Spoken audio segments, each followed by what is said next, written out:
Are you underestimating your weight? Here's why I asked this question. Recent research reveals a concerning trend. An increasing number of people perceive themselves as maintaining a healthy weight when in reality, they're actually overweight or even obese.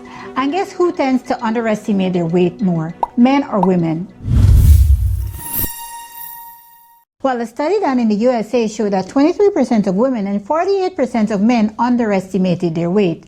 So it's definitely the men. Many parents were also shown to underestimate the weight status of their children. For some persons, this is a case of outright denial. They simply refuse to believe that they are overweight regardless of what the scale says. What's even more interesting is that even healthcare professionals are finding it increasingly challenging to accurately identify individuals who are overweight. Why do you think this is? Well, some scholars believe that this is due to what is known as visual normalization theory. This essentially means that larger body sizes are now so common that they are perceived as normal. Here's the thing, approximately 40% of the world's population is either obese or overweight. And can you guess what percentage of Americans are overweight? Is it 50%, 60%, or 70%? Type your answer in the comments. I'll wait. Well, it's a staggering 70%. Can you fathom that? That translates to 100 million persons in the United States alone. Well, today we're going to find out if you're one of them. Because guess what?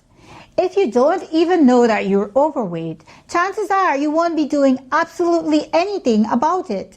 Knowing your weight status would, or at least it should, influence your life choices and ultimately prolong your life. But before I proceed, I must take a moment to emphasize that the purpose of this video is to educate and not humiliate. I know that there is so much stigma associated with being overweight or obese. Research shows that some healthcare providers even treat patients differently when they are overweight. Overweight or obese patients are erroneously considered to be less motivated, less compliant, and often are not allotted the same degree of empathy. This can be stressful and damaging, especially since weight loss is so hard, particularly when you're dealing with hormonal and metabolic issues that are entirely out of your control. But I wanted to create this video because identifying your weight status can be very beneficial, especially when you're striving for a healthier lifestyle, simply because it will help you be more intentional. However, don't be obsessed with daily weigh-ins. Weight can fluctuate for various reasons, and it's essential to maintain a healthy perspective. I'm currently preparing some videos to help you optimize your weight and improve your health. So consider subscribing if you don't want to miss any of these videos. So grab a pen and paper and let's calculate your BMI together. Wait, but before I start, do you know what BMI is and why it's important? BMI stands for body mass index. Consider it to be a magical number that can reveal so much about your health. Calculating your BMI is very easy actually. I'll show you two different methods to do this. To keep those neurons ticking, let's calculate your BMI manually. First, measure your weight, preferably in kilograms. If you only have your weight in pounds, simply divide it by 2.2 to convert pounds to kilograms. Next, measure your height in meters. If you have your height in centimeters, simply multiply it by 0.01 to convert centimeters to meters. Then square your height by multiplying it by itself. Finally, divide your weight by the square of your height and voila, we've got your BMI.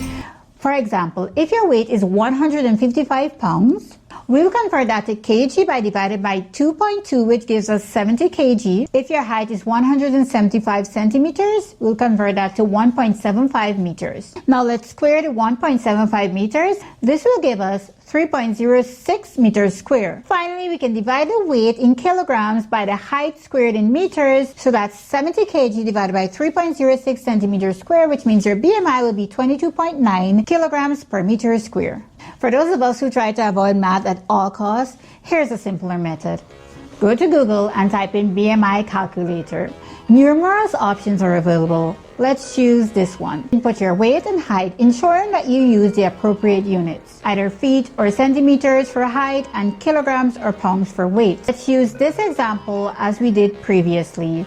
So we select metric, we input 70 kilograms and 1.75 meters. Here again, we get 22.9 kilograms per meter square. Now, let's find out if this BMI falls within a healthy range. Depending on your BMI, you'll be classified into different categories, ranging from severely underweight to severely obese. Here you can see the classifications. Underweight with a BMI of less than 18.5, normal weight BMI between 18.5 and 24.9, overweight a BMI between 25 and 29.9, obesity with a BMI of 30 and above. Obesity is even further divided into obesity class 1 with a BMI between 30 and 34.9, obesity class 2 if you have a BMI between 35 and 39.9, and obesity class 3 if you have a BMI of 40 or higher. This is also referred to as severe or massive obesity. Did you know that if you have an average white European and someone from South Asia who have exactly the same BMI, the South Asian will likely have a higher disease risk? Why do you think that is? Well, this higher risk is believed to be due to the average South Asian generally having more total body fat, especially abdominal fat, when compared to the average white European.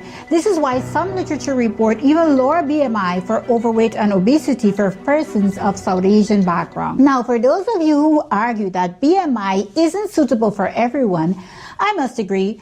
While BMI is a useful tool, it is far from perfect. This is because BMI may not accurately reflect the body fat of athletes with higher body mass or older individuals who have experienced muscle loss. However, for the majority of us, BMI calculations are quite valuable. But there's another crucial factor that may be even more significant than knowing your BMI. Check out my next video to learn what this is.